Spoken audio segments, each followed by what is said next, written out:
Hari Om and good morning, everyone. I request Kundan Dada to start this wonderful morning with a devotional bhajan. I request Kundan Dada to start with bhajan.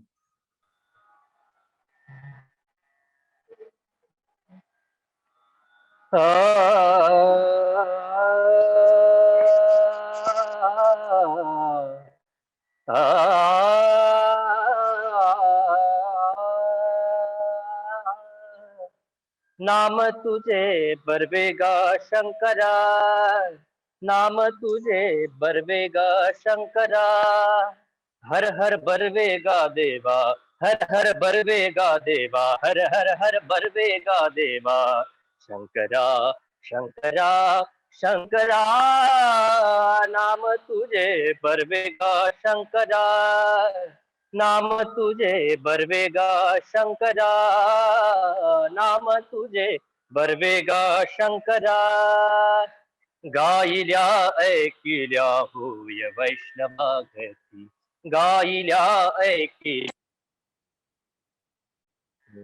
Ram नाम तरले नेनो कीते, राम नाम तरले नेनो कीते, हर हर बरवेगा देवा, हर हर बरवेगा देवा, हर हर हर बरवेगा देवा, शंकरा शंकरा शंकरा, नाम तुझे बरवेगा शंकरा, नाम तुझे बरवेगा शंकरा, नाम तुझे बरवेगा शंकरा, ऐसा सदा आनंद राहुड़ी, ऐसा सदा आनंद राहुड़ी, विष्णुदास नामा पंढरपुरी, विष्णुदास नामा पंढरपुरी, हर हर बरवेगा देवा, हर बरवेगा देवा, हर हर हर बरवेगा देवा, शंकरा शंकरा शंकरा, नाम तुझे बरवेगा शंकरा, नाम तुझे बरवेगा शंकरा, नाम तुझे बरवेगा Shankara, बरवेगा Shankara, बरवेगा Shankara.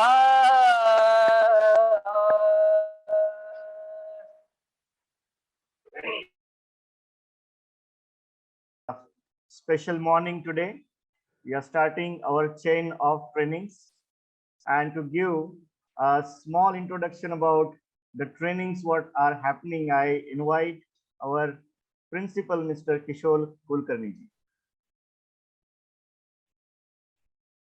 Hari Om to one and all. To NUB Chinmaya Vidyalaya's orientation course, Tribhuvan ji, Sairam. Sairam sir, Sairam. Sairam sir, Sairam. Welcome to the NUB Chinmaya Vidyalaya sir. Thank you. This is the first day of orientation course and first talk by Tribhuvan Sachdeva ji, who is ardent devotee of Sri Satya Sai Baba, and very dynamic and motivational. Last time also we got, last year, we got opportunity to listen him. And all of us were so influenced by that talk. And this time also, many teachers reminded me that if it is a Tribhuvan's talk, that recording was sent to our chairman Sri Sriram Bhalerao ji and Honorable Director Atulji, and they wanted to join this session. So Atulji is about to join. He is in Perth, Australia, but he is willing to join this session. Okay, Dada, just keep watch, okay? And Satya Sai Baba says that start the day with love, feel the day with love, and end the day with love. And there are two mantras given to Sai Baba, that love all and serve all, help ever, hurt never. So Tribhuvan ji always speaks on these topics, love, and I'm sure that the way he speaks already we have experienced that. And again, that vibrations we can easily feel. So before that, I invite Lokesh Dada to give brief introduction of Tribhuvanji. Yes, Thank Lokesh you. Dada. Thank you Yeah. so much, Dada. Yeah, Yeah. as Dada said, it's a chain of trainings, the recreational activities what we have. And the first training, first session, I'm very, very happy to see Tribhuvanji once again. I welcome you, sir. We have heard Tribhuvanji last year also, which was a real recreation before the academic year starts. Actually, Tribhuvanji is not new for us, but we have few new teachers. So let me introduce Tribhuvanji for all of you. So much to say about our speaker today, but I will go through the highlights. Sir is totally involved in Sai mission. Sir is MCOM LLB. He is also a leading income tax lawyer in Madhya Pradesh. He has always been a visiting faculty at the Indian Institute of Management. Moreover, sir is a dynamic motivational speaker and such a great personality. Mr. Tribhuvanji Sachdeva is with us today to deliver his talk. We are very, very fortunate to hear you, sir. I invite you, Mr. Uh, Tribhuvan Sachdeva, sir, on the floor. Yes, sir. The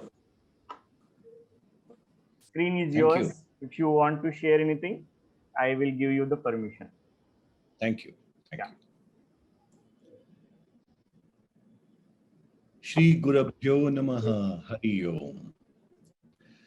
Offering my most prayerful salutations at the lotus feet of my Lord and Master, Shri Satya Sai Baba, I would like to begin today's session. And the subject which has been allocated to me so very kindly by Kishore sir is love, the undercurrent of all values. Respected dignitaries, respected teachers, and dear friends, it's a great honor to be with you all this morning to speak on a subject which is so very close to all our hearts. Love, the undercurrent of all values. Now, is there any person in this world who claims that he has never experienced any love? Each one of us who's there in this world is experiencing love every moment, every single second of our lives. But yet, at times, we realize that we tend to misunderstand this concept of love. And we try to kind of, interpret it in a way which is probably at times convenient or probably at times not very correct also. So let us today start our journey and understand what is love all about. What is this theory of love which we talk so much? Everybody says love all, serve all. So what is this love all about? So let's start with this. First things first, as we grow in our Indian system, we have been taught one thing very clearly, and that is that whatever is very expensive, whatever which is something very pricey, whatever which is something valuable, we must hoard it and keep it. Like, gold jewelry, like your diamonds, like the registry of your properties. So you all hoard them and keep them in a place, and you put them in a safe deposit vault. And when it's a wedding function or some good function, so you go to the bank locker, withdraw that gold jewelry, and you love to keep and safeguard that gold jewelry all this time, because you have been taught that, well, this is something very valuable and you must keep it very safely with you. But unfortunately, what has happened is love is equally valuable. And we have also started hoarding love within our own hearts. We have understood this, that whatever which is valuable should be kept to yourself. So this feeling of love, which probably emanates out of our hearts, wrongly understanding this feeling, we have started hoarding this feeling of love also to ourselves only. And maximum, where do we share it? With your spouse, with your parents, with your friends, with a few other people, but not with everybody. Why? Because it's such an expensive feeling. Why should I be wasting it on other people? This is how we have understood. But no, I think this is where we need to clear our all misconceptions today. Let's do an experiment today. If I give you a tennis ball, all right, and I ask you that you stand against a blank wall and take this tennis ball and hit it against the wall. If you hit it softly, the tennis ball will go hit the wall and come back ever so softly to you. If you hit it little harder, the tennis ball will come back harder. Now you say that, okay, I have all the strength in my hand. Let me hit this ball on the against the wall with my total strength. And now you take this tennis ball and with all your strength, you go and hit it. Now you realize that the tennis ball comes hitting at you with a great speed, and you have to sometimes get aside from getting hit by it. Now, you might say that every action has an opposite and equal reaction, as we have understood in science, that every action has an equal and opposite reaction here. So if you hit it hard, it comes back to you hard. You hit it soft, it comes back to you soft. So this very principle is true about love also. When somebody comes to you, you hit that person with a soft hit of love. That love will come back to you softly. You hit that person very hard with love. That love will come back to you in a hard manner, enveloping you totally. And normally, when we complain that, oh, I'm not getting enough love in life, people don't understand me, people are always misunderstanding me, they don't understand that I'm a good human being, they should give me love. But then the reason is we are restraining this feeling of love within our own hearts and not giving enough love to people. So, how can we expect people to give us love when we ourselves don't give love to people? So, the first formula of getting back love into your life in any form is to give lots and lots of love. When you give love, love is a feeling which is so pure, it'll come back to you in the same amount which you give back, at times even more. In Australia, the Aborigines use an instrument or probably a weapon which is known as boomerang. You must have seen what a boomerang is. It's almost a V shaped or a U shaped thing in between that. And these Aborigines, what they do is when they look at their target and they swing this boomerang, the boomerang goes and it comes back to the person who's hit, who's released this boomerang from his hands. So they say that love has a boomerang effect. When you hit love on any person, it comes back to you like the boomerang comes to you. It boomerangs to you. That is how it has been predicted. Now, let us understand what this feeling is love is all about. And what is this love as undercurrent of values? What are those values we are talking about? What values and why is love so important for all these values? So if you look at it, I mean, how does we separate ourselves from other human beings, from other beings on this planet Earth?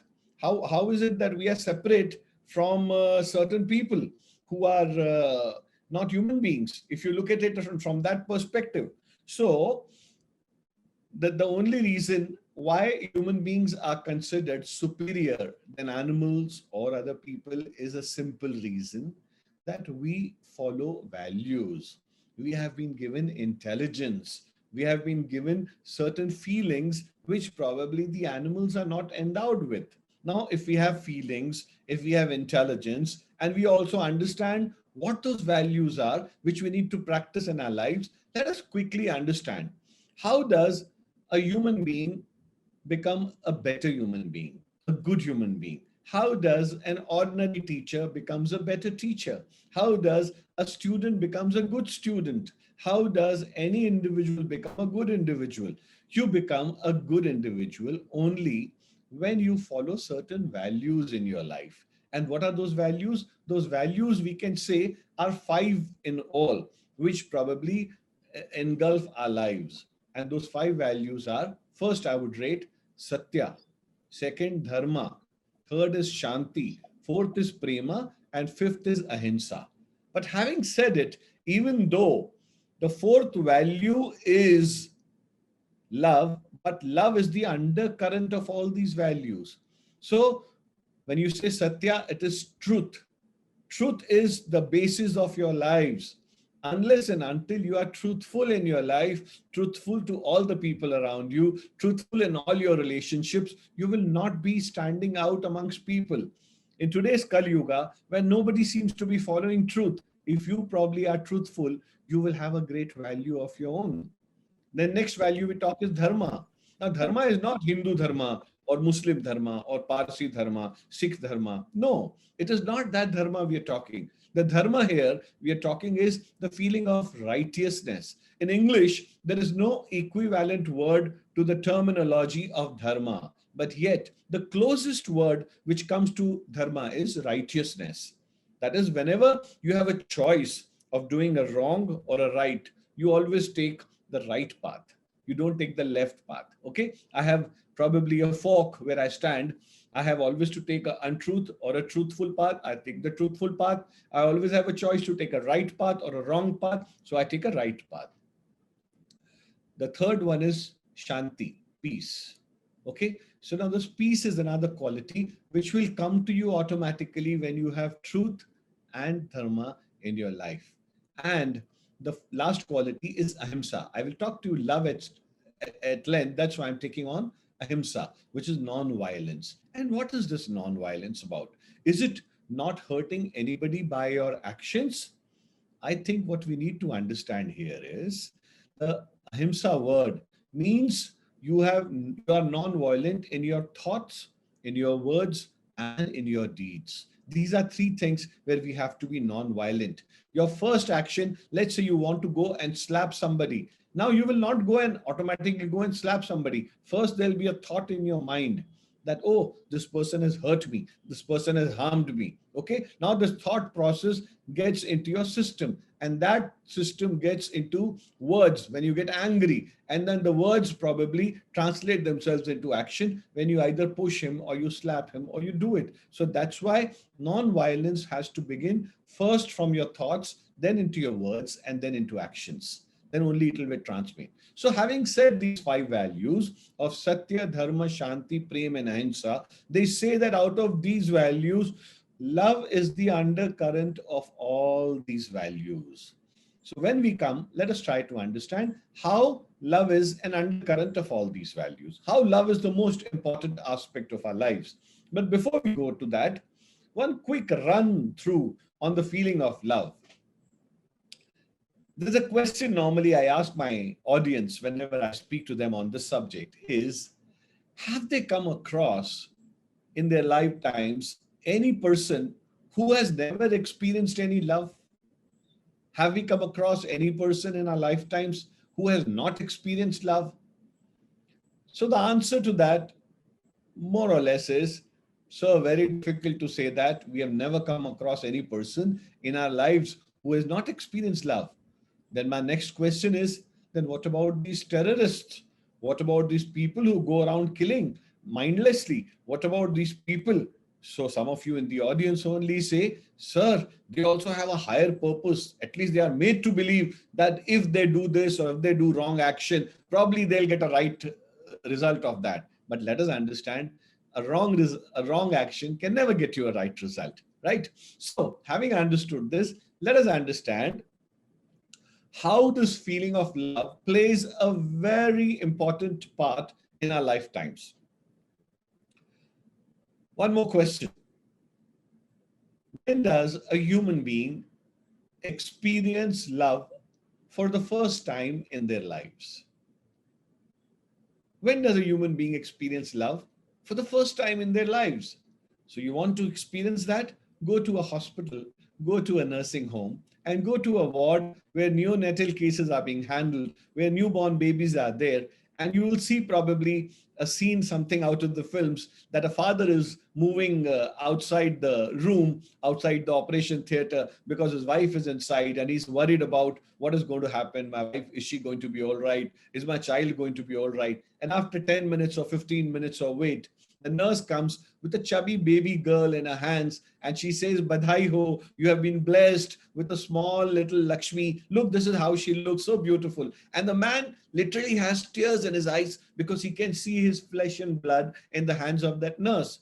But one thing which he sees is that the baby is continuously crying. Even though the nurse, she's a lady, she's holding the baby very closely, but the baby is continuously crying. So she lets the father hold the baby, and awkwardly the father first times hold the baby very close to his bosom, and he tries to probably cradle it, but the baby keeps on crying.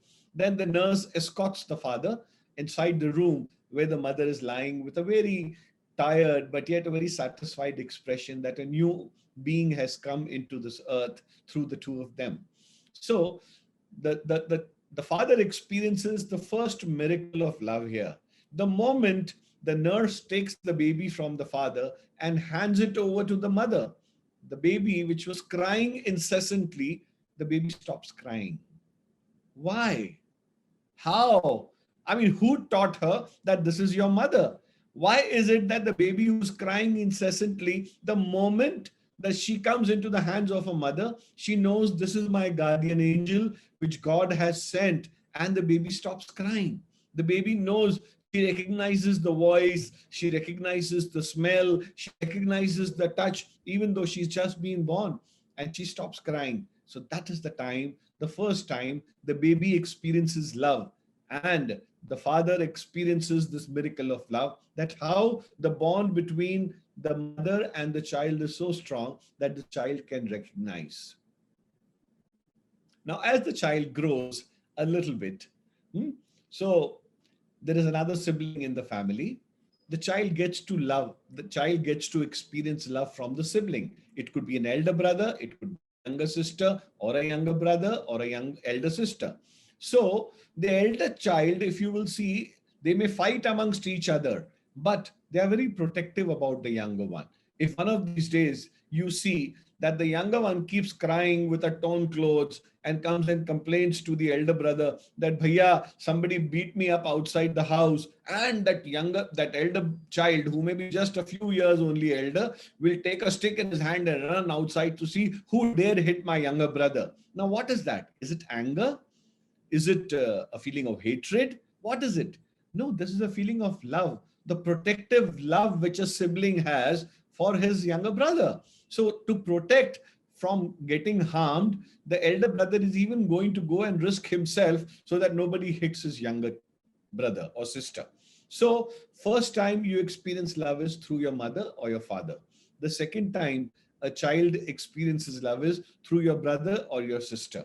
Now the child grows up a little bit and the child is admitted into, say, Chinmaya Mission in Shegaon, in school. And who is the guardian angel in the school? The teachers. When the baby is crying to come into nursery or KG1, and because the child doesn't want to leave his mother, but the mother bids goodbye and says, no, no, you go. And then there is a loving teacher who comes and holds that tiny little finger of the baby and escorts her in the class and makes him sit down and teaches certain aspects of the life which the child remembers for all their lives.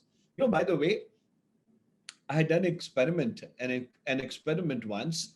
I asked my audience that do you remember the names of all those teachers who had taught you in primary school?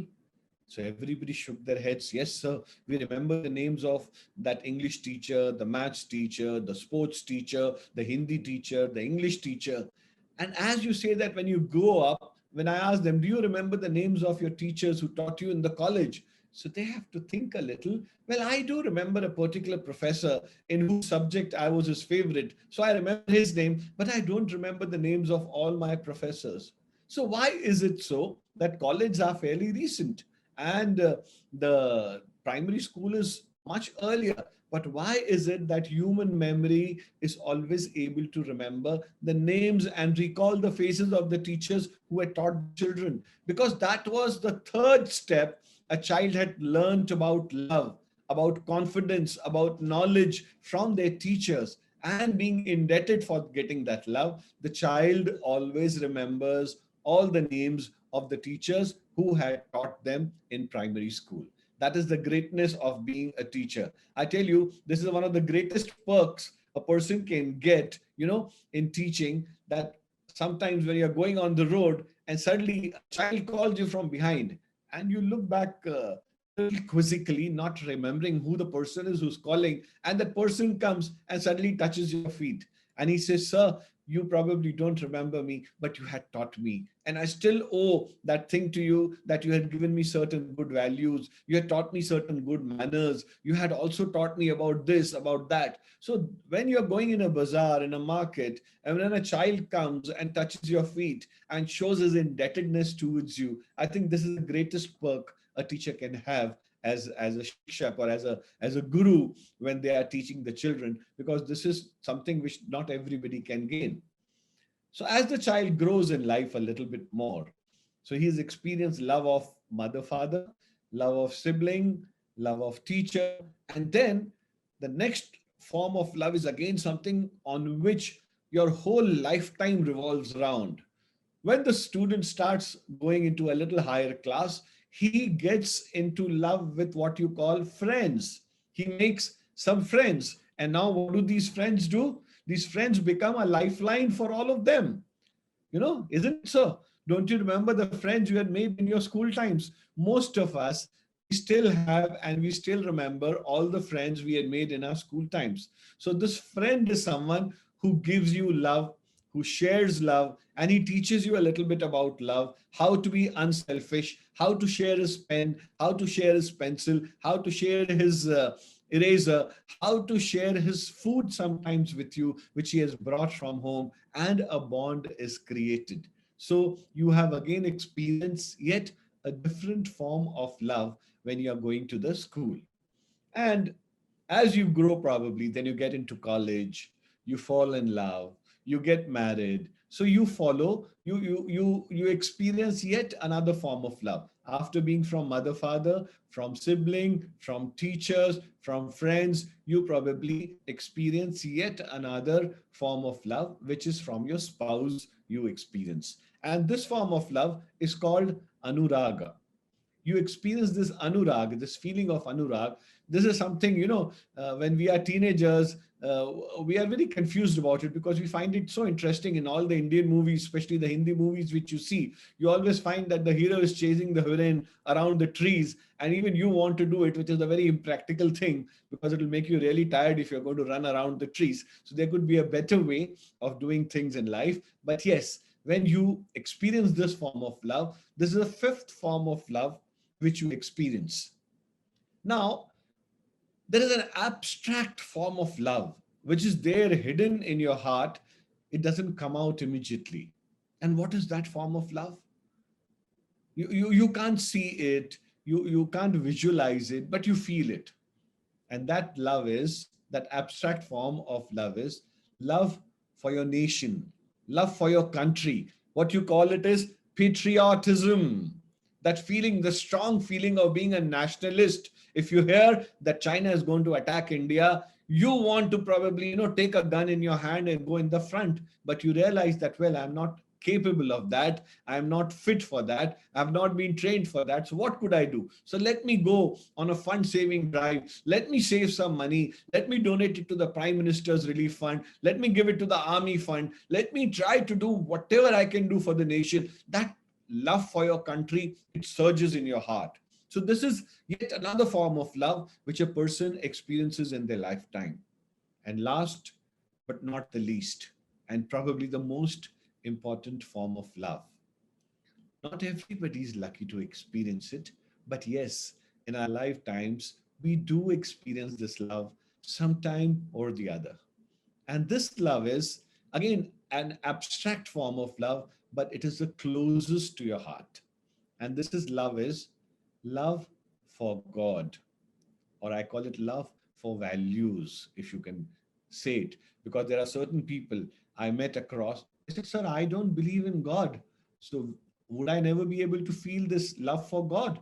So we tell them, if you feel, you say that you're an agnostic or an atheist and you don't believe in God, so whom do you believe in? He says, I believe in myself. Okay, myself. So who is this myself who is inside you? If I ask you, what is this? You will say, this is my spectacles. What is this? This is my shirt. What is this? This is my hair. What is this? This is my ear. Now, who is this person who's saying my ear, my specs, my shirt, my hand? Who is this person who's telling you all this? Now, this is actually God from within you who's telling you that you are mine. So the God factor is one who says that Atma, which is within you, says my ear, my teeth, my nose, my hair. So you are not the hair, you are not the body, you are not the objects which you own. So the one who owns it literally, he says it mine. And who is this? This is that God within you, your Atma within you, which is telling you this. So the last form of love is the love for God. And this one who has created and one who has cultivated this love for God, then I think all other loves in front of this love just fade away. Because this is that prime feeling wherein you surrender to God, you leave your ego to God, you leave everything to Him, and you tell that whichever way you will keep me, I will try to be happy. So the highest form of surrender comes to you when you are falling in love with God. But having said it, this is something which each one of us needs to experience it in their daily routine lives, and only then would they be able to understand. Now, if you look at it, love can be of two categories.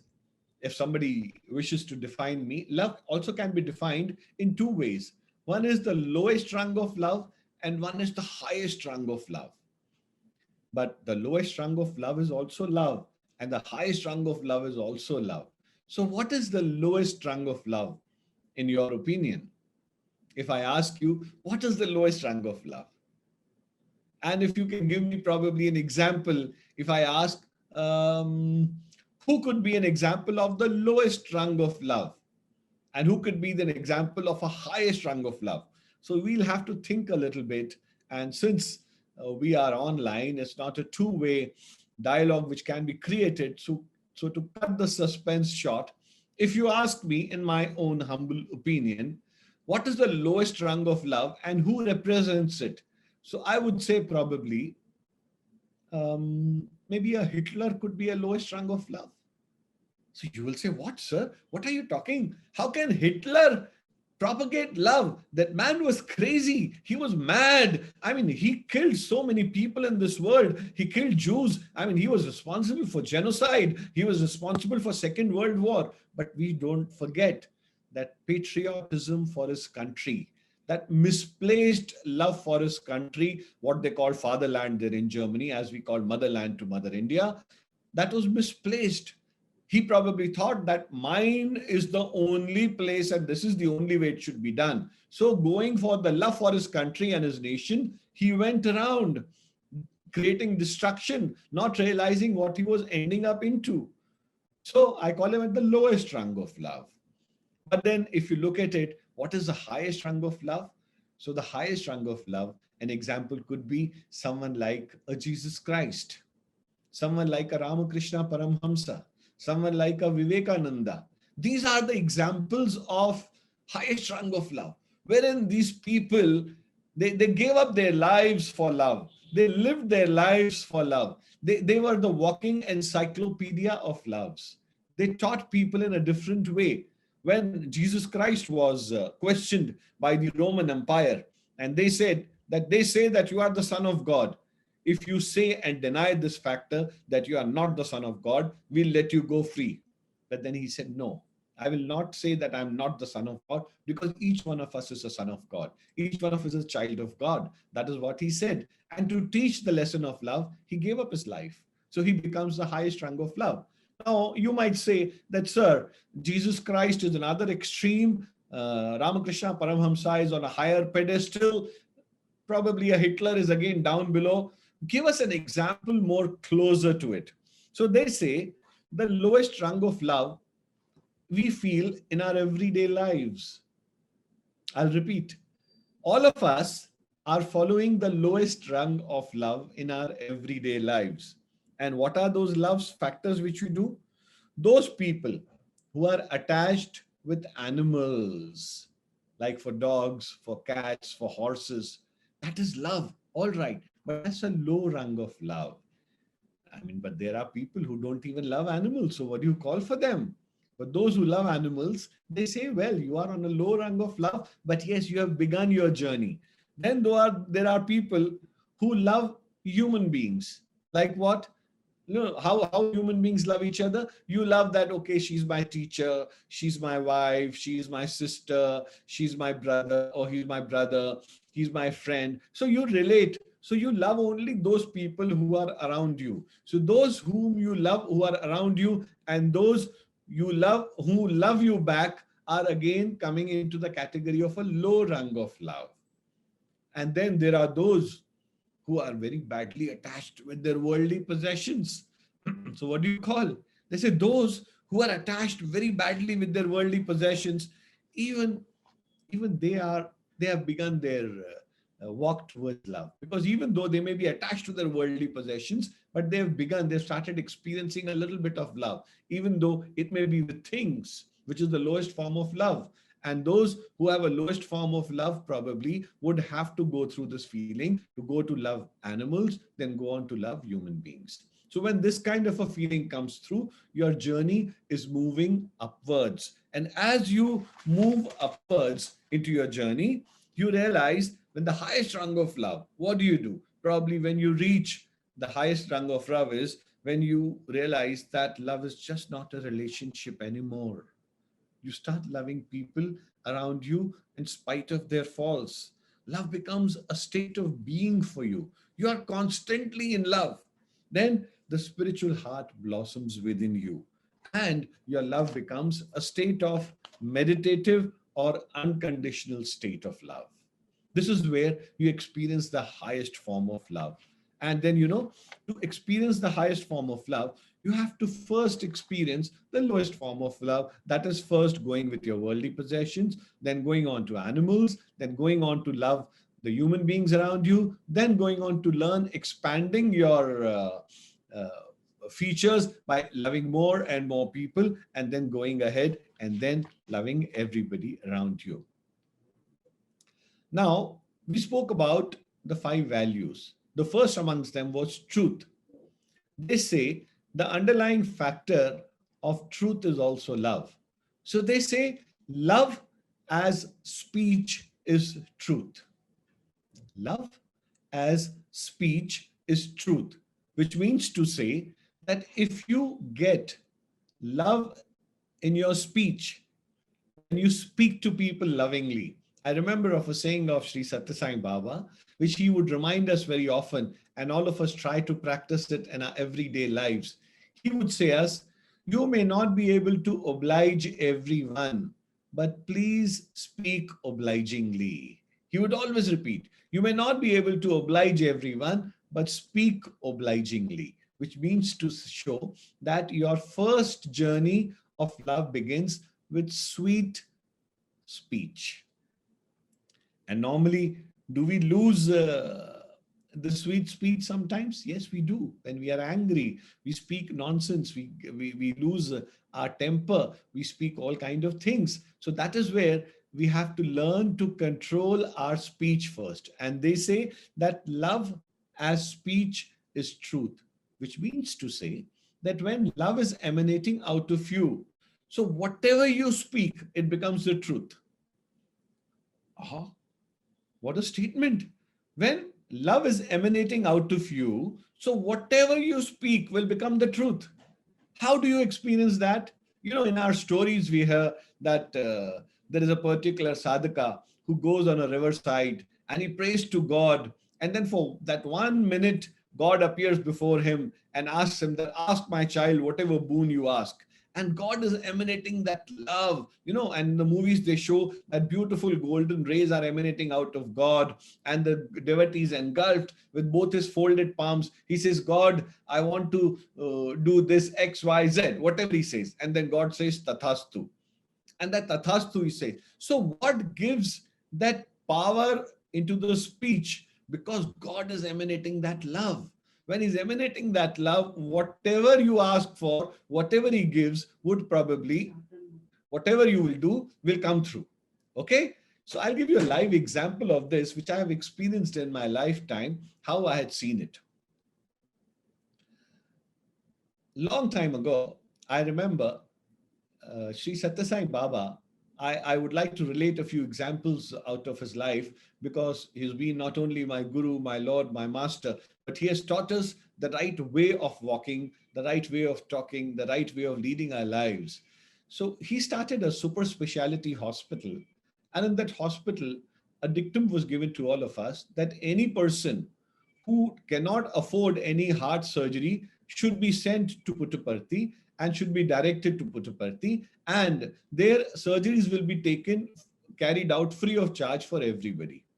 So one such very poor patient, a farmer from Khandwa region, he came once to our office and he said, sir, I'm a very poor man, and I was here with certain doctors, and they said that it was the 90s I'm talking about. And they said that, sir, it will cost you about 4 to 5 lakhs rupees to carry out this heart surgery for you. So what do I do, sir? I don't have the money. So we said, don't worry, we'll send you to this super specialty hospital in Puttaparthi, which carries out surgeries for poor people free of charge.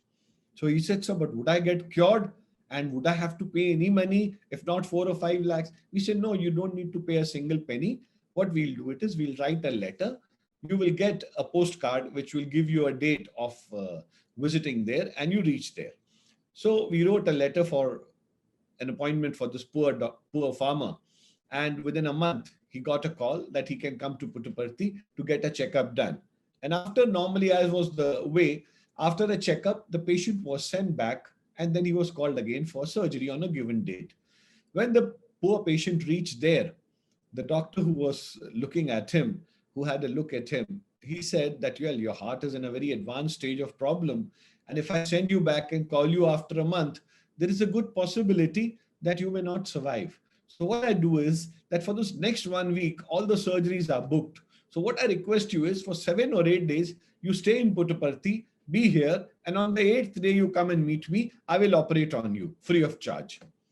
So then this poor patient who had never been to Puttaparthi, who had never seen Sai Baba, who had never understood anything about spirituality, he was just a poor man who was doing hard work, and he wanted to support his family. And so he said, so then what do I do for 8 days? So he said, oh, 8 days you live in the ashram, and you have Baba's darshans and go for bhajans, go for meditation sessions. And after 8th day, you come and show me. Now this poor patient, he did not have any clue to the place. He reached the ashram there, where he was shown a way to the shed where the people stay. He was given certain coupons so that he could have food in the normal community canteen there. And every morning and evening, he would go and sit on the sands there, have Baba's darshans. Baba would come around talking to a lot of people around him, but Baba would never get to speak to him. So he never had any intention of speaking anything. All he wanted to do was pass his time.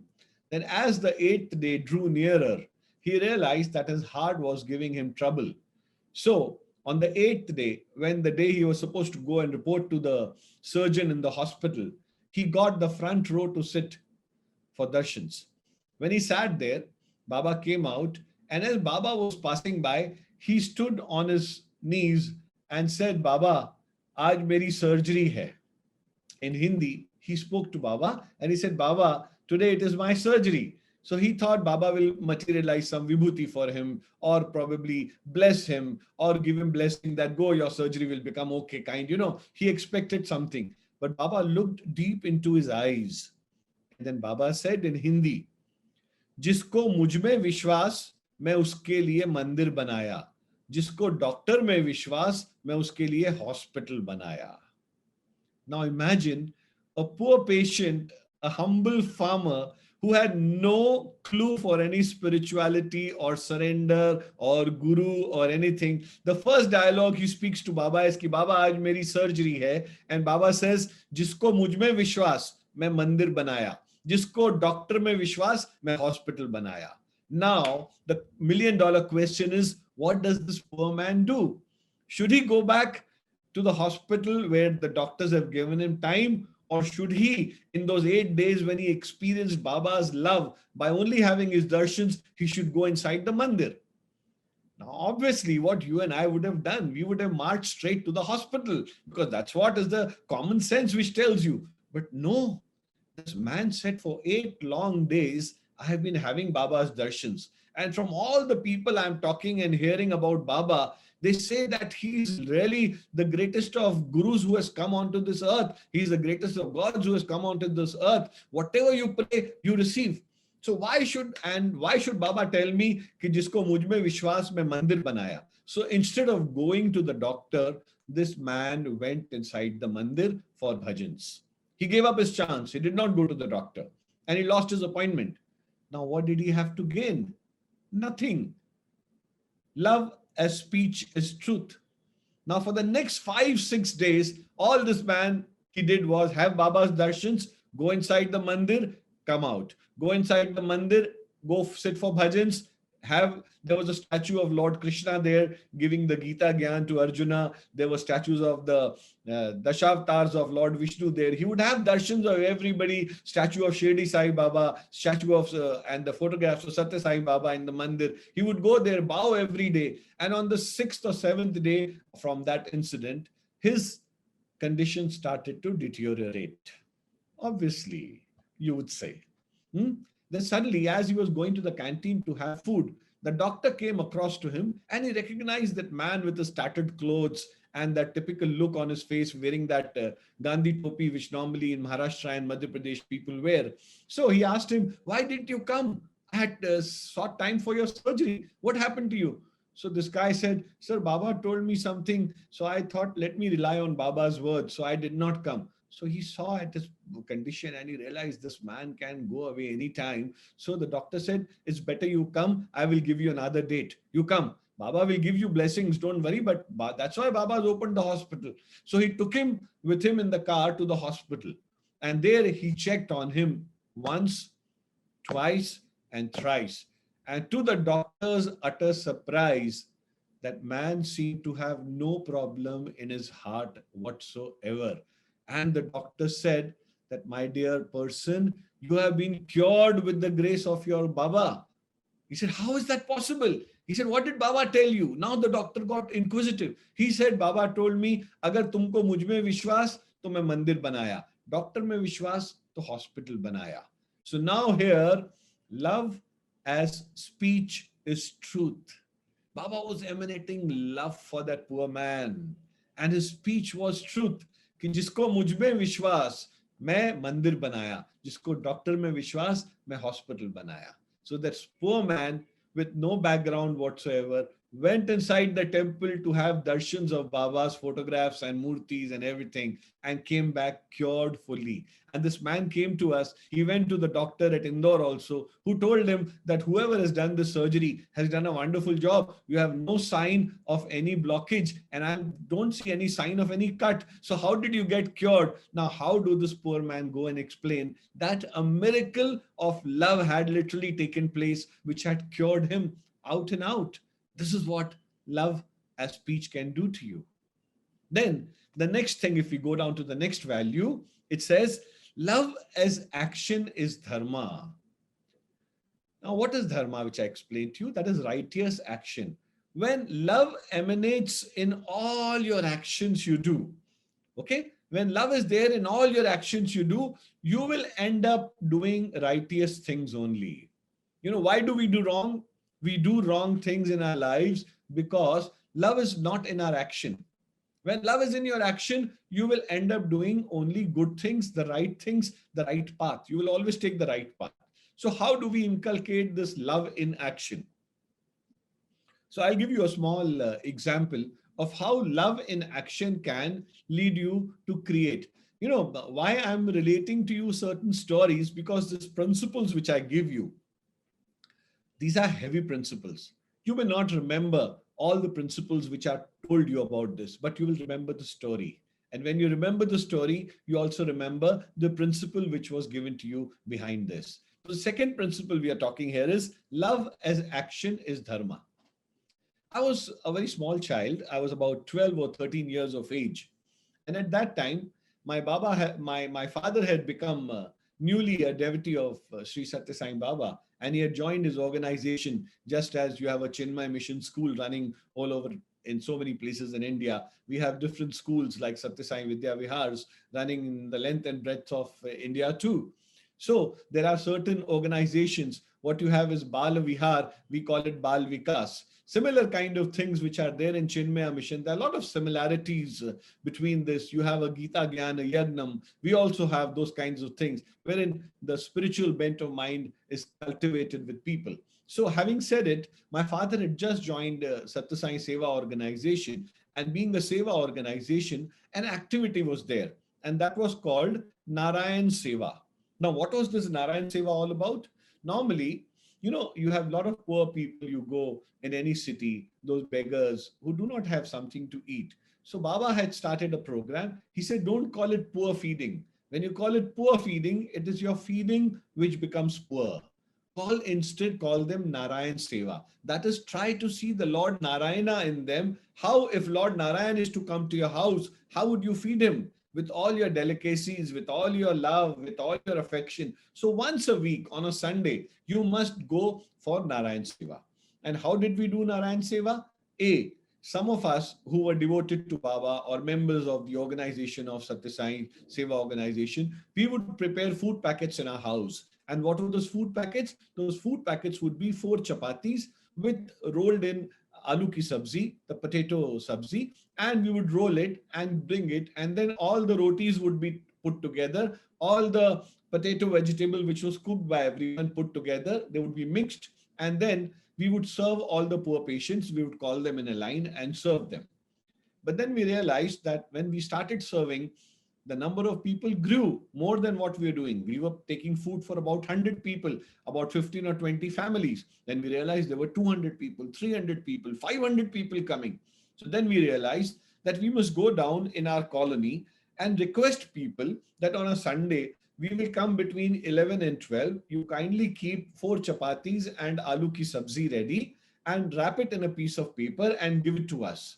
So we will go and take it. So we went around 100 houses in our vicinity and we spoke to them. And out of that, about 40 or 50 people agreed that, okay, every Sunday between 11 and 12, you come to our house, ring the doorbell. We will come out with 4 chapatis and give. Now, my father, who was a big time lawyer in Indore, he would go in his car, but he would carry a jhola in his hand and that canvas bag in his hand. And what would that canvas bag carry? All the packets, food packets which were given by people, he would put them and bring them to the car, keep them and go on to the next house. So like, as you would say, uh, Bhiksham Dehi, as people would go and do it, we would go literally everybody's house. We would ring the bell and a person would come. We would greet them with a morning smile and say, Sai Ram, sir, food packet, madam, food packet. So the first few times when we went, people forgot that we were going to come. So they would make us wait and then prepare rotis and then give it to us. So gradually the fad caught on and everybody knew that this father and son will come every week and ask for food and we will give them food package. Now this activity caught on. We were able to serve almost 500 Narayans every week when we would go and give them, serve them food. But I realized, I was a small boy of about 12 years of age, that there are certain people who came out very willingly to give rotis and sabzi. But there were other people who would make faces looking at us as if, oh, these beggars have come. My God, now they have come again for roti. So they would go inside and then somebody would go, basi roti, the stale rotis of the last night, which probably nobody's eaten. They would pack them and give them. And there would be certain people who would make hot rotis and keep them ready. The moment we would ring the bell, they would open up, oh, food packet, and they'll come running, give us a food packet. There were people who would give two food packets. On certain days, someone would give 10 food packets and we would ask, why sir, why you're giving 10 food packets? And they would say, oh, today is my child's birthday. So I thought this is an opportunity for me to serve more people by making 10 food packets. So there were all kinds of mix of people. Then there was one particular house I remember that there was a lady of the house and she would always wear a very difficult expression on her face. Every time we would go and ring the bell, she would say, "Huh, kya hai?" Like that. And then we would fold our hands and say, "Sairam, auntie, food packet." And then she'd say, "Huh, beto, deti hu." And then she'll go, murmuring something to herself. So it happened once, it happened twice. So I told Dad, I don't feel like going to this lady's house. She misbehaves with us. So Dad said, doesn't matter. At least she's giving food. One person, one poor person is able to have food. So we must go to her house till she refuses to give food. So that particular day, I went, I rang the bell once, she did not come. I rang the bell twice, she did not come. When I rang the bell third time, she opened up the door with a lot of anger on her face and he says, "Kya hai?" She literally barked on my face. So I said, "Auntie, food packet, हाँ, देती हूँ." पता नहीं कहाँ से भिख मंगे आ जाते हैं रोज संडे को food packet मांगने. She told like this and she turned and she went inside. And she was literally, murmuring to herself and जिसको कहते हैं बड़बड़ा रही थी. And I was wondering what is wrong with this lady and why is she telling us beggars? Can't she see that my father is a hotshot lawyer? Can't she see that there is a car standing there? And how dare she call us a beggar? She came and she thrusted a packet of food packet in her hands and I could feel that it was last night's rotis which were there. I took it and I came back to the car where my father was seated and with a grump expression, I said, "Dad, I'm not going to go to this lady's house ever again." And my dad said, "What happened?" "Dad, she misbehaved. She told me today कि कहाँ से भिख मंगे चले आते हैं, हमें नहीं जाना इनके घर पर." Then Dad said, "Okay, next time I will go." I said, "No, Dad, we are not going to her house." He said, "No, till she says that she does not want to give food. In spite of that, उसने चाहे बासी रोटी दी, पर रोटी दी ना, she's given you the rotis, no? So go and take it." So next time again I went with Dad and I said, "Dad, this time if she misbehaves, you promise that you will give her a piece of your mind. You will not take it lying like I did last time." So Dad said, "Okay, I will handle it." So I went and rang the bell. Again, no reply on the first bell. Second bell I rang. This lady opened up and she was like, literally like Tadka herself, coming with her hair open and her expression of face boiling. She must be having a difficult time in the family. I don't know what was the reason. She opened the door and barked at me, "Kya hai?" And then I looked at my dad and Dad folded her hands and he said, "बहन जी, हम food packet लेने आए हैं. तो अगर आपको तकलीफ ना हो तो आप food packet दे दीजिए." I looked at my father. I said, "What's wrong with this man? He's folding hands to a woman who's insulting and humiliating us." Then my dad said, "Keep quiet." She went inside, but this time there was no murmuring, no this thing. And she took longer than expected. After 15 minutes, she came and she came with hot rotis. And it seemed like there were not 4 rotis, but 8 rotis inside. And then she came and with her eyes lying low, she told my father, I said, "I have been mistreating you people. I have been humiliating you. I have been speaking wrongly with you, but still I'm ashamed with the way you have treated me. You folded your hands and you said, 'बहन जी, हमको रोटी दे दीजिए गरीब लोगों के लिए.' तो मैं शर्म से पानी पानी हो गई. I am so ashamed of myself that I mistreated you, but yet you behaved so well.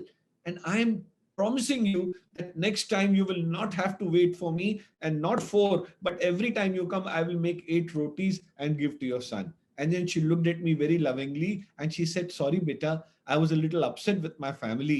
I had some problems. That's why I misbehaved. But I promise that next time you come, I will give you hot rotis to take." Now I understood this philosophy of love as action is dharma. That is, when you have love in your actions, what emanates out of your heart is the righteous conduct, which is expected of a sadhaka, which is expected of a teacher, which is expected of a good human being. That your right conduct is something which should never leave you. Yudhishthir was one such example, who was a live example of dharma, who was known as Dharma Raja, who would always have that right conduct in whatever he would do. So this is something which was a great lesson I learned in my life, that come what may, however trying the circumstances, we must ensure that love should emanate in our actions so that the righteous conduct is always there to support it. Now we come to the third value, which is love as feeling is peace. Now, this is quite a paradox here. You know, those whom we love, there is always a feeling of peace around them. But don't you agree that there are people whom we disagree with, whom we dislike, whom probably we do not adore, and to say the least, if I can use a strong word, whom we hate from the bottom of our hearts? There are people around us, it could be in the school, it could be in the family, it could be in the friend circle, it could be there in a group, but there are always some people whom you dislike or you detest or you don't adore or you don't like. So now the next is love as feeling is peace. Now, how to overcome this feeling? When you don't like somebody and he does something to you, your peace is gone. Your peace of mind is gone. So what do? How do you maintain this equanimity of your mind always? How do you maintain this feeling of peace always? So what you need to do? You need to introduce love in all your feelings. Even if you don't like somebody, talk to that person lovingly. Let's say, I'm not very fond of Kishore sir. It's a example I'm giving. It's not that I'm not fond. I'm actually liking him. But when I say I may not be fond of Kishore sir, but then every time I meet him, there should be love in my feelings. There should be no feeling of hatred, no feeling of detestment. There should be no feeling of any kind of negativity in me when I talk to him. So when I do that, my not realizing my feelings of negativity will get wiped out every time. See, it's all about your feelings. You know, at times you realize that there is something called unspoken communication. There are certain people, the moment you meet them, the moment you look at them, you like them. Huh? Why? Because their aura is such, they're emanating joy through their words, they're emanating good feelings. They may not be looking like a Shah Rukh Khan or a Salman Khan or a Aishwarya Rai, but yes, there is something good about them which you like. So you're attracted towards them. But yet, on the other hand, there are certain people who may be good looking otherwise, but you don't like being close to them. You say, I don't know, I don't get the right vibes from them. So what are these vibes? Now, who has seen these vibes? Nobody sees them, these vibes. There is something called a Kirlian ray photography, which can capture the aura of any human being. And through this Kirlian ray photography, you can judge what is the aura a person is emanating. So you can't carry that machine with you and that camera with you that, okay, let me click and see what is that aura emanating now. But then yet through your naked eyes, sometimes you say that I don't get the right vibes with this person. Why? Have you ever questioned yourselves why? Because your feelings and the person's feelings are not matching.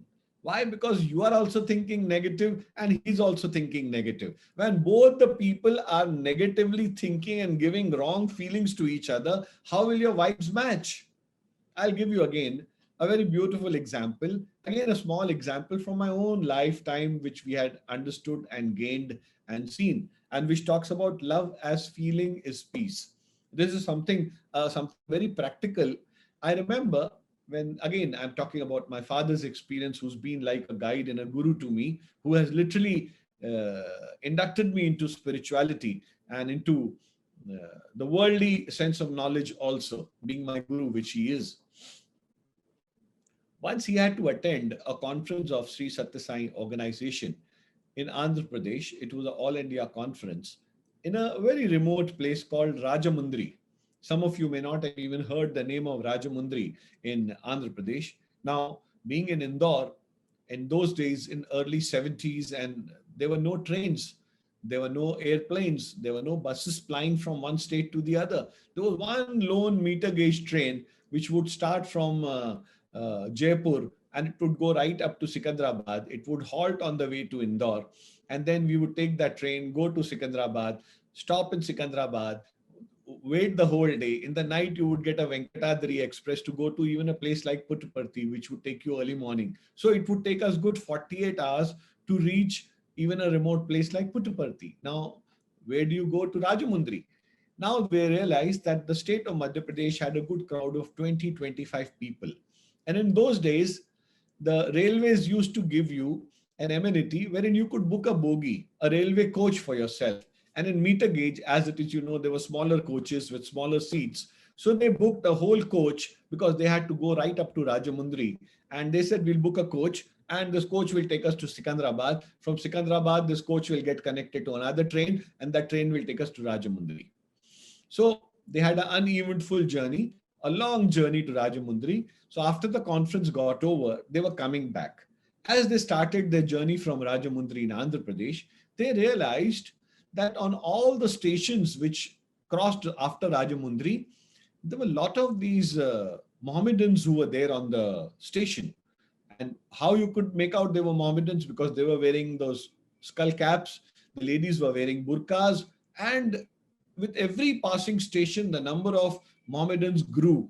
And every time the train would come, they would all come and bang at the coach and they say, open up. We just have to take a small 2-hour journey. Open up. And then we would all say and fold our hands and say, sorry, sir, reserved bogie, go to other place. Some of them would listen. Some of them would curse us and go to another bogie. Now, one particular station, when we came and stopped, the whole station was packed with these Muslim people. And all of them came and started banging heavily on the door. And they started saying, if you don't open the door, we'll break open the door. We travel on this route every day. Then my dad opened the window and asked them, what is the issue? They said, sir, hamara urs hai. There is a festival of urs which is happening and all of us have to go there. And this is the last train. It will take us about 1.5, 2 hours journey only. Please open it. And then dad realized that if we had not opened the door, they would have literally broken open the door and the train would have got stalled.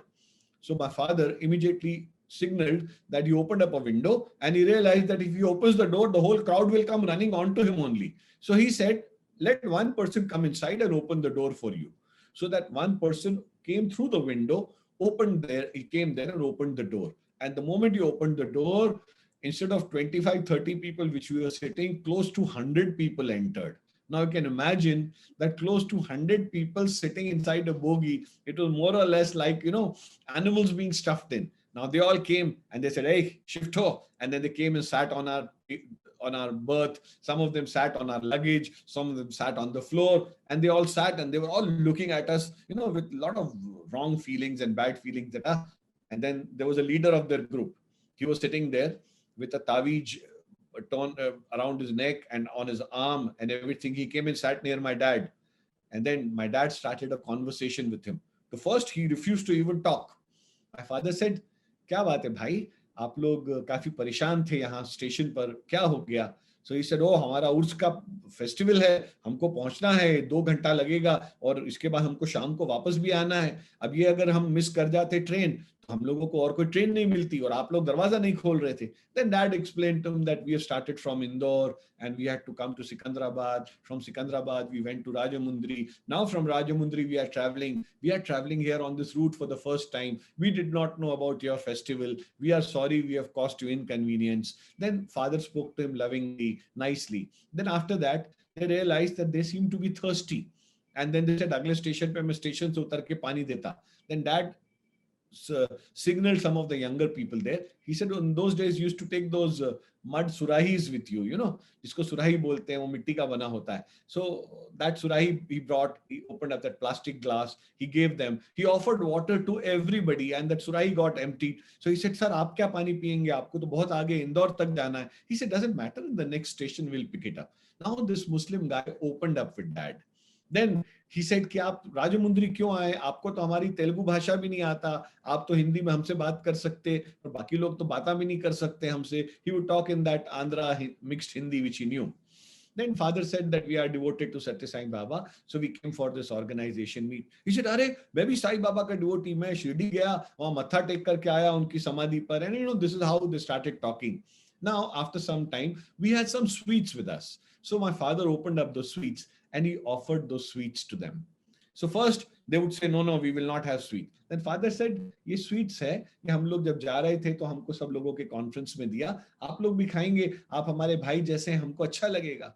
So with a little hesitation first, then each person picked up a sweet. Then that man himself took the whole box and served all the people who were sitting in that coupe around. And he ensured that the box was over and the sweet was over. Then he came and sat with a very contented expression with my father.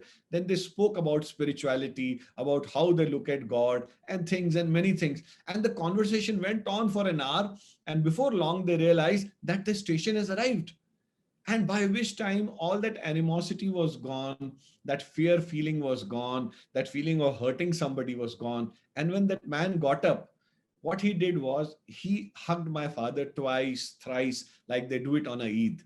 He said, मैंने पहली बार वाकई में खुदा के बंदे को देखा, आप कितना प्रेम से हमको मिले, हम तो आपका नुकसान करने पर आ गए थे, हम आपकी ट्रेन तोड़ने को तैयार थे, पर आप हमको इतना प्रेम से मिले, आपने हमको खरीद लिया. These were the words he used, that you have literally bought me off by your own behavior. So what is this? When he went with a feeling of peace. Then he stood there till the train went. He had to go to Urs, but he did not. After 10 minutes, when the train left, they kept on waving at us as if they had come to see us off. And after waving us, they left. What was that feeling? That whole coupe was full of feeling of peace. There was no animosity. There was no negativity. There was nothing, because love in your feelings results in peace. When your feelings are full of love, what result is going to come is peace. This is what we learned that day, that even in a difficult situation, when love is there in your feelings, purely emanating out of your heart, you can surely ensure that result is peace only. And now, the last part of the bit, which says that love as understanding is non-violence. See, we've spoken about Satya, Dharma, Shanti, Prem, we are talking, and Ahimsa, which is non-violence. Now, love as understanding is non-violence. Why is there violence in this world? The first question. Violence is there in this world because we lack understanding. And violence just doesn't emanate from actions. As I said, violence first emanates through your thoughts, then it comes into your words, and then it translates itself into action. So, first and foremost, every time when you get a violent thought in your mind, nip it in the bud. Don't encourage it. Don't think too much about it, because if you entertain it too long, probably then you will realize that you are letting the violent feature entertained in your own lives. Now, I want to ask you one small little question. Is there any person in your life whom you don't like? Any person in your life whom you don't like? It could be a friend or who professes to be a friend. It could be a relative. It could be a co-teacher. It could be your spouse. It could be your mother-in-law. Excuse me for giving you such examples, but I'm just giving you a suggestion to let your mind run through that there could be people whom you don't like. Why? Because they've not done right to you, so you don't like them. Huh? In this age, probably after you've lived for your same spouse for 20 years, 25 years, it's very common that you don't like each other at all. Huh? So there is very possibility. But then in those 20, 25 years of staying, there are so many other people also whom you don't like. So now what do you do? Is there any formula that you make people like you and you like them back? Especially those people who don't like you and you don't like them. Now, is there a common feature in this, that when you say, I don't like Mr. XYZ, if you ask XYZ, he will say, I don't like Mr. Sachdeva also. Now, the feeling is very mutual. Huh? The hate for each other, the dislike for each other is very mutual. When he says, I don't like you, you don't like me, the common feature is that you don't like each other. So where does love come into play now? Now, how do you introduce love into their lives? Now, there is no understanding, basically. When there is no understanding, what is emanating? Violence is emanating. And how does violence emanate? When he says something, I have to pull him down or pull her down. Or when she says something and I don't agree, I will pull her down. When she does not agree with me, she will pull me down. So all these kinds of things happen in a school also, in home also, in society also, that there would be one person at least. Nobody can claim that there is no person whom you don't like, who doesn't like you, or you don't like that person. So everyone is there. So I remember, again, I'm giving you a small little example which I have lived through in my life, which I would like to repeat to you, not to self-glorify myself, but uh, as a as a person who are walking the same path of spirituality, as a person who are trying to become good human beings. As each one of us is a teacher, we all want to be good human beings, because unless we are ourselves good, we will not be able to pass on that goodness to the children. Isn't that so? When we have values with us, when we have values within our nerve system, only then we can impart values. If I have negativity in me, I will give negativity to my children. If I have positivity in my heart, I will share my positivity with my children. So, with that in mind, I had, during my college days, I was living in a hostel, and there was this boy from Delhi. He was also a good boy, an intelligent boy, but somehow he used to feel threatened with my presence, because he had this aim in life that I want to get always first class, first in the class. And he looked around and he probably thought that Mr. Sachdeva could be one who can be a threat to me. So he used to look at me as a threat. And somehow this guy, he used to he used to be very fond of boasting, and he used to boast a lot, being from Delhi and being from north of India. So he used to think no end of himself.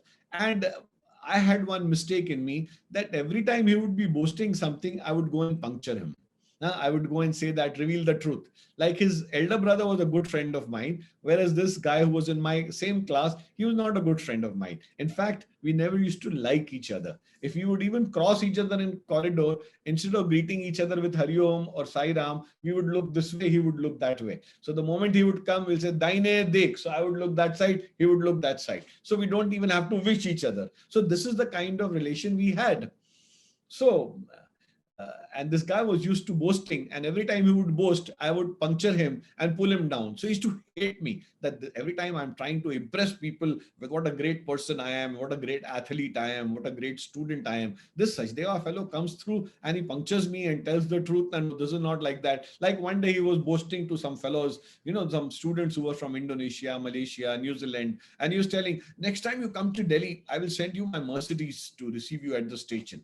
So I knew that he did not have a Mercedes. So now I should have kept my mouth shut. But when you are young, you are foolish and you are wanting to show off yourself. So I said, yes, his father goes on a two-wheeler. He will send you that Mercedes. He's named that two-wheeler Mercedes.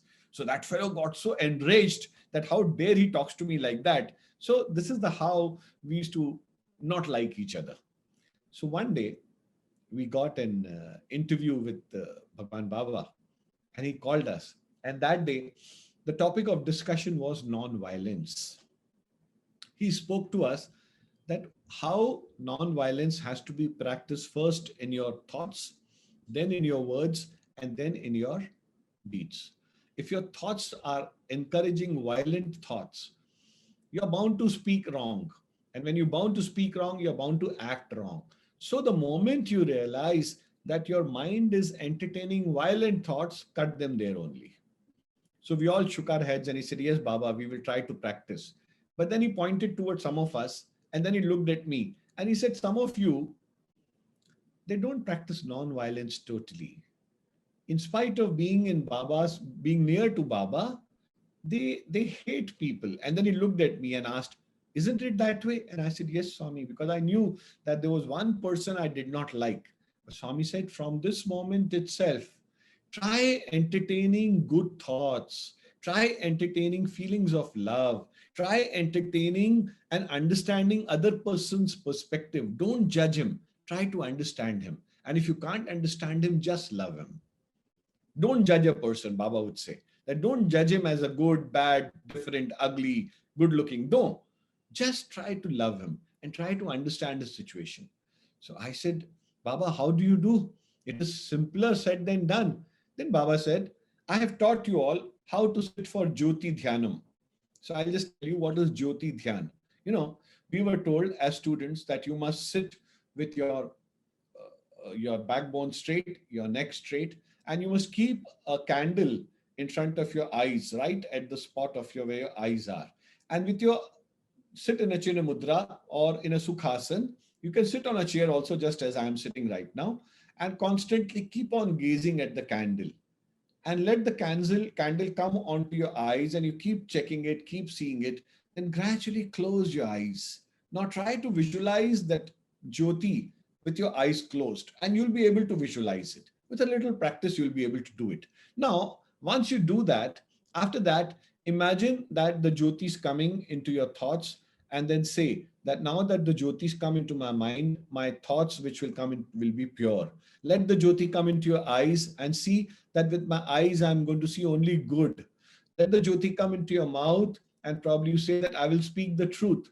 Let the Jyoti come into your ears, and you guide yourself and say that now I will hear all what is good. I will hear the name of the Lord. I will hear what is good for the ears. When let the Jyoti come into your hands, and then you tell the Jyoti that now that the Jyotis come into my hands, let my hands be pure. Let them serve everybody. Let the Jyoti go into your feet, and then you say that now let my feet take me to all good places, all holy places, like this. And when you let the Jyoti pass through all parts of your body, after that, you pass the Jyoti from your heart to all the people whom you love, like your father, like your mother, like your brother, like your sister, like your friends.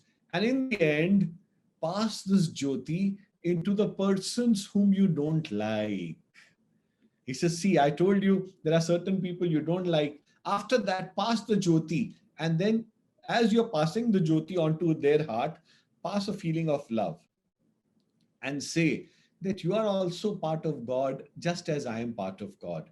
You are also a good human being, just as I am a good human being. We may have differences of opinion, but you are otherwise a good human being. Let me not hate you. Let me not dislike you. Let me always speak to you lovingly. Like this, you keep on giving messages to yourself and pass on good vibrations to that person. When you constantly do it, the negativity will flow out of your system.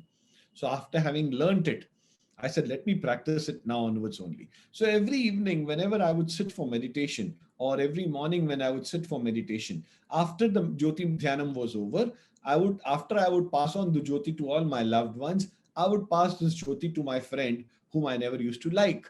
And I used to give these thoughts to him. You are a good human being. You are a nice human being. You are a good person. I misunderstand you sometimes. I don't dislike you. I'm sending you good vibrations. You are a part of, as much a part of God as I am. And when I would do it, I felt a feeling of peace emanating onto me. I felt very much at peace with myself. And gradually it went on for 7 days, 8 days, 10 days. And after the 10th day, unfortunately, I was cut down by a severe cold and fever, and I couldn't go to classes for 2 days. And on the third day, in the night, after the study hours were over in the hostel, we used to have a milk time between 9:30 and 9:45. All the boys would line up with a glass, and the milk, hot milk, was poured in their glasses. Since I was down with fever, one of my roommates said, Bhaiya, you keep sitting, I will go and get milk. He quickly ran, got milk for me, and got me. I was sitting on my bed and sipping milk. Suddenly there was a knock on the door. And I was surprised at who's going to come and see me at this time. All the boys should be outside for having milk. So suddenly I realized this friend walked in. After 10 days of meditation, he walks inside my room and he looks at me and he says, Sairam, brother. I was very surprised that he never used to wish me. He's wishing me Sairam. I also warmed up and I said, Sairam, brother, how are you? I'm so happy to see you. How come you are in my room? He said, see, brother, I was noticing from the last 2 days you have missed out some important lessons. And next week we are having a class test. And I think nobody must have told you. Normally, it is not my philosophy to share my notes with anybody. But I don't know. From the last 2, 3 days, I'm getting this feeling that let me share my notes with Tribhuvan. Papam, he's unwell. He's down with fever. He's not able to come to classes. Let him also score good marks. Anyway, I'm going to come first. I will still top up, but let me share my marks with Tribhuvan. I was amazed. This boy would never share his notes even with his best friend. And here was Tribhuvan, who used to dislike him openly, and he used to dislike me openly. He is coming to me and telling me that please keep my notes. And he said, tomorrow morning only, these notes I am giving you for tonight, tomorrow morning I'll come and take them. He did not have such a big heart to let me keep them for a day, but he parted with the notes for the night so that I could sit down and copy the notes and give it back to him. So then I understood that love as understanding is non-violence. When you are understanding, when you are giving good vibrations, when you are sharing love with anybody, the person who is there with you is going to respond back to you with love only. The person has no choice. So in your life, if there is one person whom you dislike, start doing Jyoti meditation. And as you do Jyoti meditation, I'm sure Kishore sir knows it. He will take a practical class for you also and teach you how to do Jyoti Dhyanam. And when you do it, in the end, pass on the feeling of love. And as you do that to that person, you will realize that all that animosity, all that negativity which is there in your heart, it washes out. And when it washes out, you become lighter. And when you become lighter, you become purer. You become purer, you become better. When you become better, you are a complete human being, a role model which God would be proud of to keep you as a role model in front of everybody. When we are, as teachers, going to give values to our children, unless we are convinced about them ourselves, how are we able to go and share these values to the children? So my very humble submission to all the teachers who have joined here in this session is that make meditation a very important aspect of your lifetime. Because what is meditation? Meditation is, and you know, what is prayer? Prayer is something when you talk to God, but meditation is something when God is talking to you and you are able to listen to it. Otherwise, there is so much of shor sharaba, there is so much of ho halla, there is so much of noise around you that we are normally not able to listen to the voice of God. And Baba has said it, it is only in silence that the voice of God can be heard. And the silence can only be created when you silence your mind, when you silence your thoughts, when you go into meditation. Let the Jyoti do its job and you share that Jyoti and let it go into everybody's heart whom you dislike and whom you think dislikes you. And you will realize that the person will forgive you. The person will probably start liking you. The person will not have any negativity. And as George Bernard Shaw would say, I do not know what improvement will come, but there will be one scoundrel less in the society. So if there is one villain less in the society, that means the society is becoming that much more better. And who's that villain? Each one of us can see in the mirror and see who that villain is. And you have to take responsibility of creating something about yourself. You can't go around creating the world and say that I'm going to correct the world. You have been given responsibility of only correcting yourself. God has given you that charge. So try to correct yourself and you can be assured that there'll be one scoundrel less in the society and one good person more in the society. And if each one of us takes on that responsibility of correcting ourselves, of letting that feeling of love grow like that beautiful small little flowers which you put in your garden, you will realize that you become a better human being. You will become a more acceptable human being, and it will show on your face when you love everybody. Your face will shine. Your face itself will speak. And every time, wherever you go, people will say, oh, I want to talk to that person. There is something very nice about him. They can't put their finger what it is. There is something very good about him. Why is it that when you see a Swamiji from Chinmaya Mission or from anyone else who comes there, you want to listen to them when they're speaking about Gita or anything? Why is it? Because they are practicing love in their lives. They are practicing goodness in their lives. And you don't need to become a sadhu or a sannyasi to become a God's man. For becoming a God's man, all you need to do is this: expand your heart and love everybody.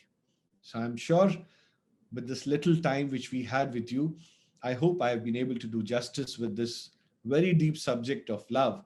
But then I pray to God, as always, that all those of us who've been on this session today, may you all be blessed. May God bless you abundantly. May you all practice love in your lives and let love be the undercurrent of everything in your life. And I'm sure as you go back and practice love, you will realize that there is so much more to gain And there is so much to lose within our own self and so much to gain as a good human being. With these few words, I see here that the clock is reminding me that my time is over. I could have spoken a few more things, which would probably have taken the session for another hour or so. But then I think we have to follow the discipline whenever it is laid down. So, with these few words, I bring this talk to a close, and I pray to Bhagwan, I pray to that God Almighty that may He bless all of us to practice this feeling of love in our lives, and may He make us all good human beings. Thank you. Sai Ram, Hari Om. Thank you. Thank you so much, Tribhuvanji. It is nearly 1.5 hours, but everyone is listening very, very keenly to you. Everyone are present over here, all the teachers, 33, and some are two in screen. More, I think 40 participants are here listening to you. And my takeaway from your session, uh, the theory of give and take is there applicable, we know that. So what to give, what to give, I thought a very important thing what we can give is love, and that's what we will receive, because this theory is going to be applicable everywhere. So love is a very, very important thing what you spoke through your stories and the real experiences. It was like a film in our mind, it was going like a film in our mind. You are narrating it, but we were feeling it sitting in a hall over here. Yes, this was my takeaway from the session today. Others are welcome. If you want to speak or you want to share your thoughts on the, yeah, Krishna Dada, I can see the hands raised. You can raise your hands. Yeah, unmuting Krishna Dada. Hari Om, sir. Sir, last time I wanted to ask you the secret behind your smile, and after 1 year, you answered my question. I think it is God who is the inner motivator who answers questions. So, what was the question? I do not know, and I really do not know what was the answer I gave. And like I said, when you pray to God and you set out to do anything, then there is a channel between the receiver and the speaker, and this is what probably a little miracle of love happens. Sir, I also wanted to ask you a question, if you allow. Yeah, please. Sir, what is the difference between love and attachment? Okay, very well put. What is the difference between love and attachment? See, what happens is, when I said about the lowest rung of love, the lowest rung of love is attachment. And the highest rung of love is selfless love, which you get. When you are attached to something, you are attached to it due to your moha. And what is moksha? They say moksha is made of two words. That's a Sanskrit word, moha and kshaya. When the moha gets over, that's where you get moksha. So it's a journey for a person that you are first attached with things, then you are attached with people, you are attached with properties, and as you grow, you expand your heart, you start experiencing love.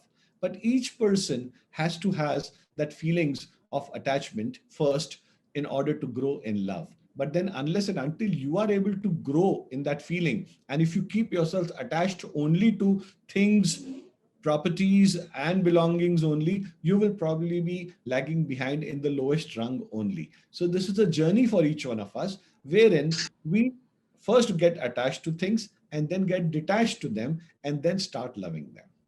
You know, let's say, I'll give you a very small example. You as a father are attached with your son a lot. Why? Because you think you love, but that love is emanating out of attachment also. Now, let's say the son starts doing everything opposite to what you like. He starts wasting your money. He starts misutilizing things around you, and you get fed up with him. And what do? You say, okay, no more attachment with him. And you put up a newspaper advertisement that so and so is not in my hearing. He doesn't listen to me. So I have nothing to do with him now.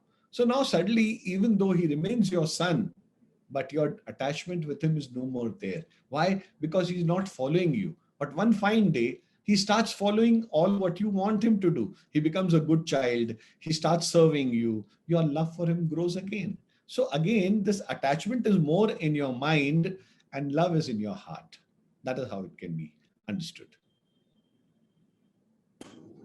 Yes, sir. Very well understood. So another question is, I don't know whether this is the right juncture to ask it now. Is non-attachment and love possible? See, what happens is there is no person who can say, I am absolutely detached. Even those who leave their home and hearth, who become sannyasis, they get attached to their ashram, to their mutt, to their belongings, to their position, to their devotees. They get attached in some way or the other.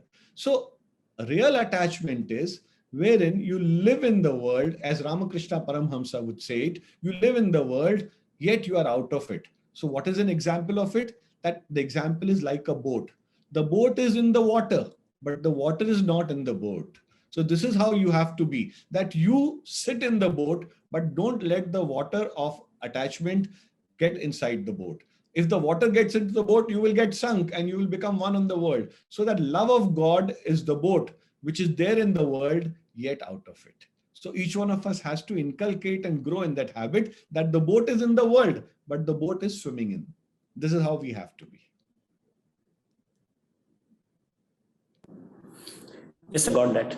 Thank you very much, sir. Thank you. Thank you, Krishna Radha. I can see few more hands are raised. Yes, Anuradha Tai. Hariom, sir. I really liked your talk about love. You've put it in a different categories and everywhere. And Krishna Dada had asked you about attachment and love. I remember I am a very old devotee of Gurudev, Swami Chinmayananda. So I'm a core mission person. So I do remember Gurudev always say, attachment to a higher values, higher person, somebody, is love. And attachment to lower objects is attachment. This is how he would differentiate it for you. Very true. And one more thing you said right now about swamis, sannyasis, and ashrams. If you permit, can I say something? Please do. I'll share an anecdote with Gurudev. Once in Siddhapari ashram, that is near Dharamshala, Himachal Pradesh, he got onto the car and moving out of the car. The moment Gurudev crossed the main gate of the ashram, the local Swami said something about some problem in the ashram. And he said, which ashram? You know, the moment he crossed that boundaries, we've always seen Gurudev never getting attached to any of the ashrams. He says, these are yours, nothing. So that's what we've learned. And from your talk, we've learned about various aspects of love, which Gurudev used to put it in the similar way. And fortunately, I also have met Satya Sai Baba very closely. My mother used to take me to Puttaparthi, so he is also a master. So I think very beautifully put across. Love is the essence. I have to love myself to love others. That's what I feel. Very well said. First, the love has to be generated for myself, and then only it has an outpour goes to others. Is it true? Very true. Very true. If you Thank you very much, sir. Thank you for your session. Thank you. Thank you, Anuradha Tai. We'll take the last comment from Rasika Tai. Yes, Rasika Tai. Hariom, sir. Good morning. Hariom. First, I would like to add the highest rank of love, example of Krishna and Sudama, and Ram and Shabri. And sir, my question is that Mahatma Gandhi जो थे उन्होंने ये सब values अपने पूरे life में follow की, सत्य, धर्म, शांति, अहिंसा एंड प्रेम, एंड उन्होंने लोगों को भी वही सिखाया था. एंड उन्होंने लोगों के लिए अपने जो कपड़े हैं वो भी छोड़े थे, और उन्होंने यानी अपने भारत देश के लिए बहुत ज्यादा डिवोट किया, सबसे ज्यादा। लेकिन उनका जो अंत हुआ वो हिंसा से क्यों हुआ, ये मेरा क्वेश्चन है। क्या होता है, आपका अपने जीवन पर कंट्रोल है, आपका दूसरे के जीवन पर कोई कंट्रोल नहीं है। आप एक फिलॉसफी जो प्रैक्टिस कर रहे हैं, आप ये देखिए कि भारतवर्ष में महात्मा गांधी के फॉलोअर्स ज्यादा हैं या जिस व्यक्ति ने महात्मा गांधी को मारा उनके फॉलोअर्स ज्यादा हैं। तो आप ये बोलेंगे कि नहीं, महात्मा गांधी के फॉलोअर्स ज्यादा हैं। तो अगर गांधी जी के फॉलोअर्स ज्यादा हैं तो उसका क्या कारण है? मतलब कि उनकी फिलॉसफी में, उनके विश्वास में, उनके चरित्र को लोगों ने ज्यादा एक्सेप्ट किया। बट कुछ लोग ऐसे भी हो सकते हैं कि जो उनकी सोच के साथ अपनी सोच नहीं रखते। अब नहीं रखते तो हर व्यक्ति सोच सकता है। कुछ व्यक्ति को लगता है कि violence is the only solution to everything, but then he went and non-violent. He did not go and kill anybody. So as far as he's concerned, he was right in propagating and practicing what he did. I gave you an example of Jesus Christ also. He practiced love throughout, yet he was crucified. This is what happens in Kali Yuga, that a person who loves God is normally crucified. That is why they are examples for us. That is why they are the ones who are looked upon as real heroes. Okay sir, आपने जो starting किया sir, आपका speech जो start किया था आपने कि हम जो बॉल फेंकते हैं सॉफ्टली फेंकेंगे तो उसका बाउंस भी सॉफ्टली आएगा, तो ये एग्जाम्पल में वो नहीं हुआ है। ये एग्जाम्पल क्या? महात्मा गांधी जी के एग्जाम्पल में वो नहीं हुआ है फॉलो, यानी उन्होंने तो सॉफ्टली दिया था ना सब। भाई उन्होंने क्या किया, उन्होंने जनरल पब्लिक के ऊपर बॉल फेंका। कुछ लोगों ने बॉल को नहीं आने दिया उन तक, कोई दूर खड़े रहे उनसे, तो उन तक नहीं पहुंच पाई वो बात। तो ये तो क्या हुआ, ये तो सैद्धांतिक रूप से वैचारिक सैद्धांतिकता में डिफरेंस था। इसलिए you can not do anything about it and you can not justify what the other person has done. You see, there is always going to be bad coexisting with good. When Lord Rama was there was a Ravana. Because of Ravan only our Lord Rama is what he is. अगर आज रावण नहीं होता तो आज भगवान राम को उतना ऊंचा पेडिस्टल नहीं मिलता। अगर कंस नहीं होता, जरासंध नहीं होता, कौरव नहीं होते तो महाभारत नहीं होती। महाभारत नहीं होती तो गीता ज्ञान नहीं होता। गीता ज्ञान नहीं होता तो भगवान श्री कृष्ण को आप उच्च पेडिस्टल पर नहीं रखते। इसीलिए किसी भी गलत को या किसी भी बैड को has to be there to bring out good in the society. So bad and good will always coexist. It just depends which side you are on. अगर बैड की जगह सब कुछ गुड हो जाए तो फिर किसी स्वामी जी की जरूरत नहीं पड़ेगी, किसी आश्रम की जरूरत नहीं पड़ेगी, किसी अवतार की जरूरत नहीं पड़ेगी। So bad is always going to coexist. It is up to you. You want to side bad or you want to side good. हमको सिर्फ अपना ठेका लेना है. That's it.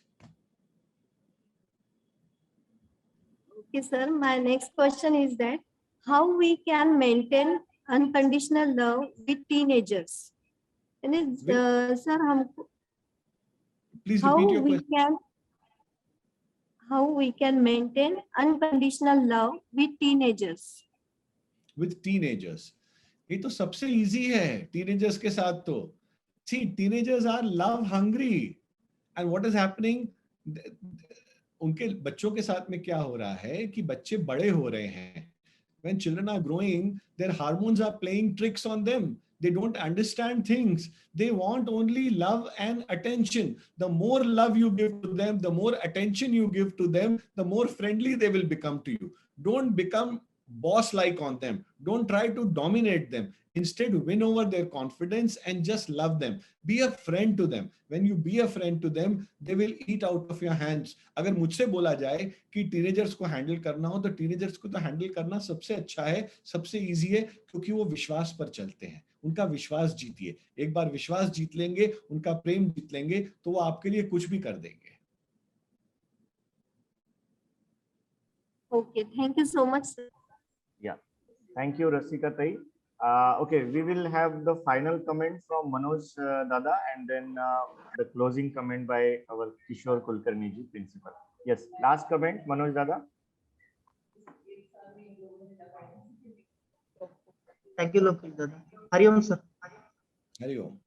I'm having a question that, as you commented, you can listen the God in the peace only.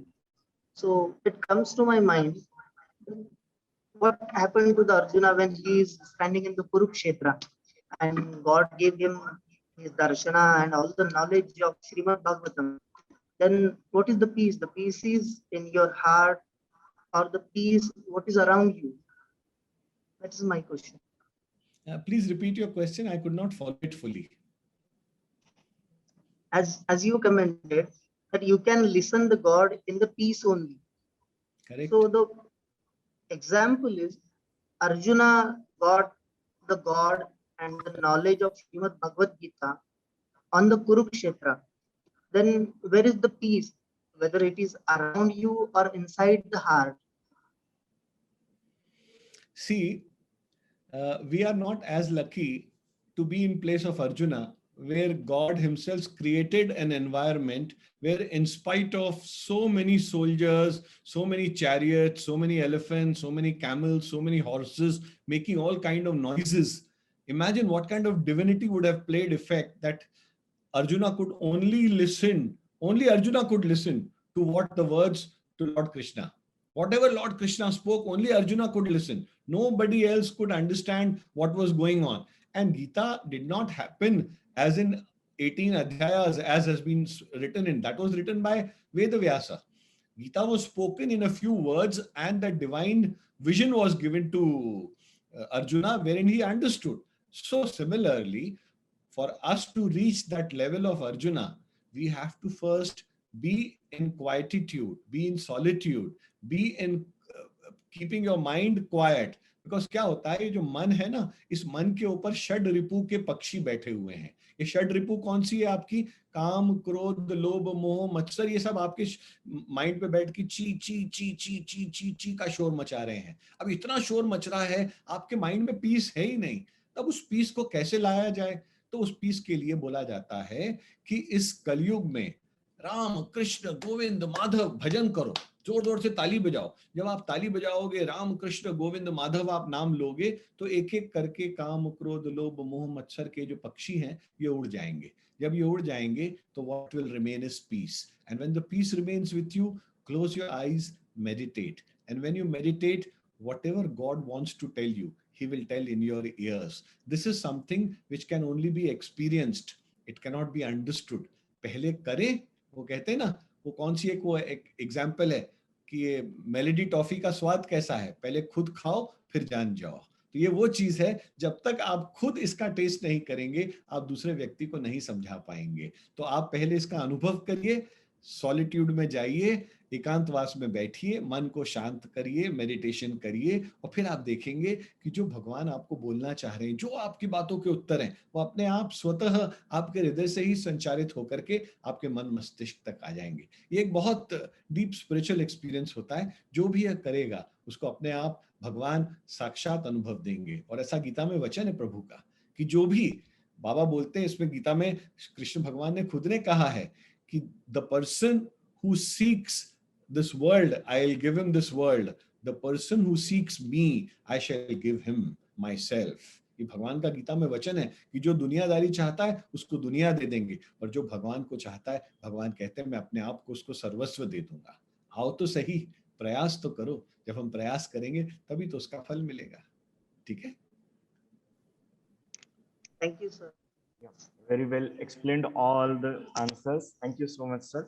Yeah, finally, I invite our principal, Mr. Kishore Kulkarni ji, for final. Thank you very much, sir, for pouring such love on all of us, sir. ये बहुत दिन से हम इसका ही इंतजार में थे, है ना, और हम सब वेट कर रहे थे आपके इस टॉक का, सर. जो आपने इसमें इंसिडेंट्स बताए, पुट्टपर्ति के हो या हॉस्टल के हो, ऐसा लगता था कि कुलवंत हॉल में मैं बैठा हूँ और ये सब एक सिनेमा जैसा चलता है, वैसे आंखों के सामने चल गए थे सब ये. And one more thing that you mention about the Jyoti meditation, क्योंकि ध्यान एक ऐसी चीज है, एक गूंगे का गुड़ जैसा है, या मेलडी खाओ खुद जान जाओ, वैसा है ये. तो sir has nicely explain all this things. तो अभी एक उन्होंने एक जो सजेशन दिया है मुझे ज्योति मेडिटेशन का, So definitely we will do that Jyoti meditation here. I will conduct that Jyoti meditation session for teachers also and for students also, because it is very beneficial. And ये जो love है, because it cannot be explained, it is a thing to be experienced, and through Jyoti meditation only we can experience that. So definitely जो अभी अपने guidance दिया है कि Jyoti meditation को ले लीजिए, तो definitely I will do that in our विद्यालय sir. Thank you very much sir, आपने बहुत समय निकाल के हमारे साथ लगभग पिछले 1.5-2 घंटे से साथ में हैं सर, और बहुत अच्छा लगा सर. ऐसा लगता था कि कुलवंत हॉल में बैठ के स्वयं बाबा ही बोल गए, ये मुझे लगता था. ठीक है, तो बहुत बहुत धन्यवाद सर आपका sir. Thank you sir. Hariom. Yes. I request everyone to please come in video mode. We'll have a last photograph and then everyone can discuss. Keep smiling.